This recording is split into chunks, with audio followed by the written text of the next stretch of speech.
अस्सलामुअलैकुम नाजरीन, मैं हूं आपका मेज़बान अली उस्मान वट्टू और आप देख रहे हैं PSP KG न्यूज़। नाजरीन, कुछ मज़ीद खबरों और अपडेट्स के साथ आपकी खिदमत में हाजिर हुआ हूं। और आपको पता है आज मंगल का दिन है और मंगल के दिन पीर खान साहब से मुलाकातों का दिन होता है। और अडयाला जेल के बाहर क्या कुछ होता रहा उसके हवाले तो मैं आपको बताता हूँ, क्योंकि एक्चुअली हम भी इंतज़ार कर रहे होते हैं कि पता हमें भी नहीं होता कि आज के दिन क्या होगा। तो वो देर तक इंतज़ार करना पड़ता है, फिर जाके अडयाला से कोई खबर मिलती है। तो खैर वो सारी चीज़ें भी मैं आपके सामने रखता हूँ। फिर अब रिचर्ड ग्रैनल साहब, आपको पता है कि एक वक्त हो गया है कि वो मंजर आम से गायब थे। वो मंजर आम पर दोबारा वापस आए हैं एक वीडियो के साथ। उनकी वीडियो बहुत ज़्यादा वायरल भी हो रही है, तो उस वीडियो के हवाले मैं आपके सामने रखता हूँ। और साथ ही साथ सुप्रीम कोर्ट के अंदर मखसूस नशिस्तों वाला जो केस है उसकी समाअत हुई है, तो उस समाअत के हवाले भी आपको बताऊँगा। फिर पार्लियामेंट का इजलास भी था, तो वहाँ से क्या अपडेट्स हैं इंशाल्लाह वो भी इस व्लॉग में आपके सामने रखेंगे। सबसे पहले हम लोग मंगल के दिन के हवाले से आपको बताता हूँ, क्योंकि आज मुलाकातें थी। और मुलाकातों का जब दिन होता है तो पता होता है कि पुलिस लगा दी जाएगी, रास्ते अडयाला के बंद कर दिए जाएंगे और वो लोगों को रोकने का एक सिलसिला जो है वो शुरू हो जाता है। अब जिन लोगों ने मुलाकात के लिए आना होता है, जिन लोगों की लिस्टें दी जाती हैं कि ये लोग मुलाकात करेंगे, जिस तरह से कोर्ट ने कहा था कि लिस्टें दी जाएँ और जिन लोगों के लिस्टों में नाम शामिल होंगे वो खान साहब से मिल सकते हैं।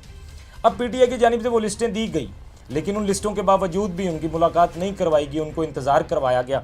लेकिन एक ज़रूर है कि ये अब तक तो हमारे पास खबर नहीं है ये, लेकिन कहीं ना कहीं मुझे ये बात लग रही थी कि शायद हो सकता है कि अली ज़फ़र साहब की मुलाकात करवा दी जाए, क्योंकि बैरिस्टर अली ज़फ़र का पहले लिस्ट में एक दफ़ा नाम नहीं था तो उनकी मुलाकात करवा दी गई थी। तो आज लिस्ट में उनका नाम भी शामिल था। तो ये अब तक खैर इस बारे में कोई इतलात नहीं है, लेकिन एक जो चीज़ हुई है वो फैसल चौधरी साहब ने इस दफ़ा अपने हाथ कह लें के ऊपर कर दिए हैं। उन्होंने कहा कि नहीं, वो पहले उन्होंने बल्कि बताया भी, साथ आज उन्होंने एक्सप्लेन भी किया कि वो पहले मुलाकात के लिए क्यों जाते हैं। उन्होंने कहा कि जहाँ कहीं किसी को नहीं जाने दिया जा रहा होता तो मेरी कोशिश होती है कि कम से कम खान साहब से मुलाकात हो जाए, तो इसलिए मैं कोशिश करता हूँ कि मैं चला जाऊँ। और बल्कि पहले तो वो लीड कर रहे होते थे बाकायदा, उनकी गाड़ी में तो बाकी जिन लोगों को भेजना होता था उन लोगों के साथ उनको ले जाया जाता था। तो आज पता नहीं जब वो नहीं थे तो शायद ही किसी को मिलवाया जाए या शायद किसी एक आध को भेज दिया गया हो। तो मतलब वो फैसल चौधरी साहब ने आज जवाब दे दिया, क्योंकि लोगों ने इस पर तनकीद ही बहुत ज़्यादा की थी।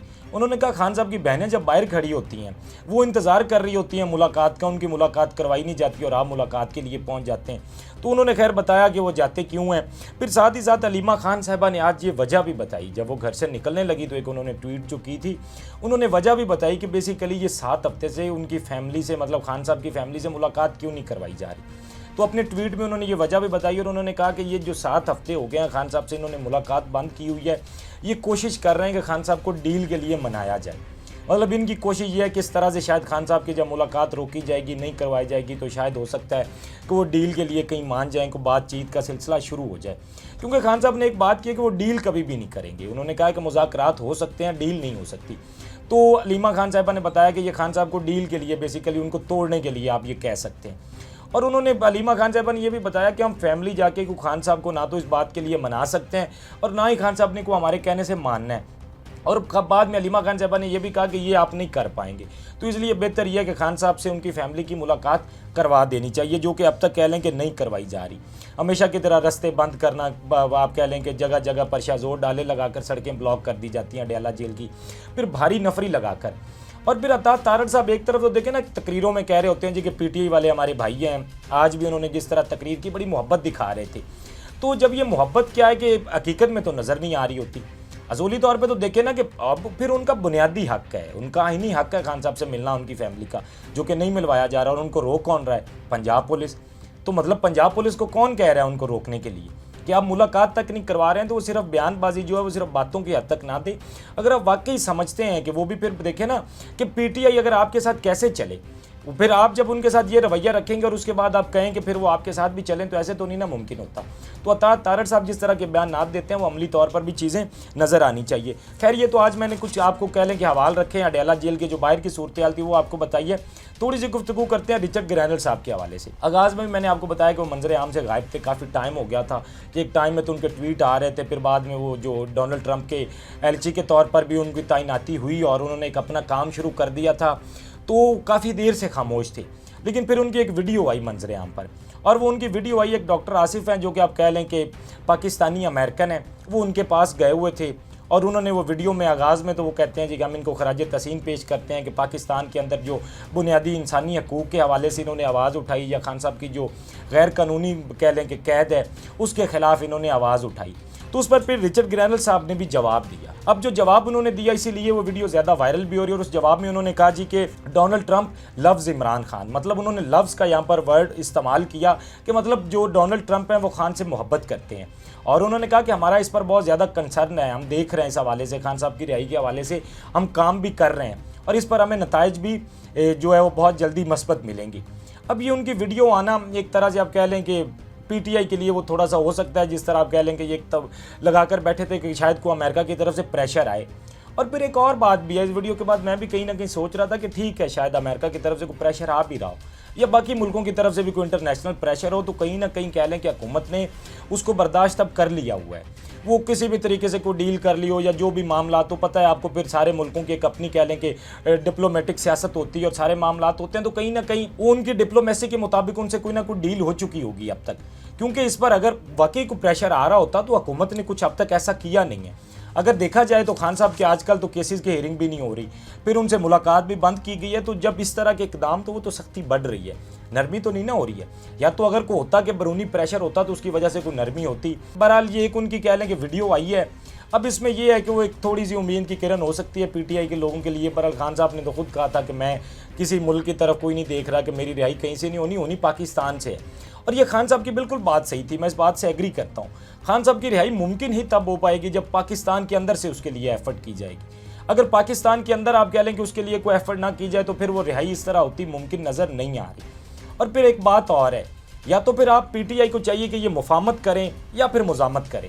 अब ये गलती क्या कर रहे हैं कि ये मुफाहमत और मुज़ामत दोनों एक साथ कर रहे हैं, जिसमें नुकसान दोनों में उठाना पड़ रहा है। एक और मसला है, खान साहब क्या है कि वो मुज़ामत की सियासत कर रहे हैं, बड़ा अग्रेसिव उनका हमेशा आप कह लें कि उनके डिसीजंस होते हैं और वो अग्रेसिव अपने जो पॉलिसी अपनाए हुए हैं। अब दूसरी तरफ देखा जाए तो जो लीडरशिप है वो मुफाहमत चाहती है, और फिर जो सारे कारकुनान हैं वो भी खान साहब की तरह अग्रेसिव ही हैं, वो भी चाहते हैं कि मुज़ामत ही हो।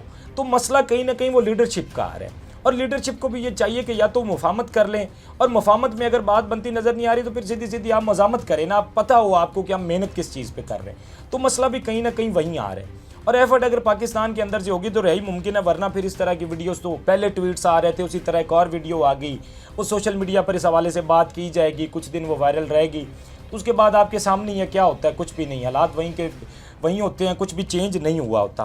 खैर ये तो मैंने आपको हालात रखे हैं। अच्छा जी, अब हम लोग थोड़ी सी बात करते हैं सुप्रीम कोर्ट के हवाले से। सुप्रीम कोर्ट में भी आज एक बड़ी डेवलपमेंट हुई, मखसूस नशिस्तों का जो केस था उसकी समाअत हुई एनी बेंच में। अब उससे पहले जस्टिस मंसूर अली शाह, मतलब जो 3 रुकनी बेंच था, उसने एक एक्स्ट्रा ऑर्डिनरी फैसला जारी किया, और उसमें उन्होंने कहा कि ये जो मखसूस नशिस्तों वाला केस है इसके जो कानूनी जवाज़ हैं वो पूरे नहीं है जिस पर इनको सुना जाए, कि किस वजह से ये सुना जाए, या ना तो इसमें ये बताया गया फिर जिस बेंच ने पहले सुना था क्या ये उसी बेंच ने सुनना है या नहीं। तो उन्होंने कहा कि इसको हम मतलब इसके जो कानूनी जवाज़ हैं वो पूरे नहीं है तो इसको हम नहीं सुन सकते। अब जस्टिस मंसूर अली शाह की जानिब से ये फैसला तो कह लें कि दे लिया गया, ठीक है, वो पहले फैसलों की तरह ये फैसला भी कहीं पड़ा रहेगा, कौन सा उस पर अमल हो जाना है या पहले कौन सा अमल हो गया। फिर जब ये समाअत हो रही थी तो बहुत सारे सवालात भी उठाए गए, ख़ास तौर पर तौहीन अदालत के हवाले से, कि जब पूछा गया कि पहले जब ये फैसला दिया गया था तो क्या इस पर अमल हुआ, तो बताया गया जी कि अमल तो इस पर नहीं हुआ। जब पूछा गया कि अमल क्यों नहीं हुआ तो वो बताने के लिए कोई वजह ही नहीं थी। फिर एक जगह पर सलमान अकरम राजा साहब से जब वो तौहीन अदालत के हवाले से बात हुई तो उन्होंने कहा कि तौहीन अदालत तो जब इन्होंने आपके फैसले पर अमल नहीं किया तो तौहीन अदालत के तो ये मुर्तकब हुए और बिल्कुल हुए।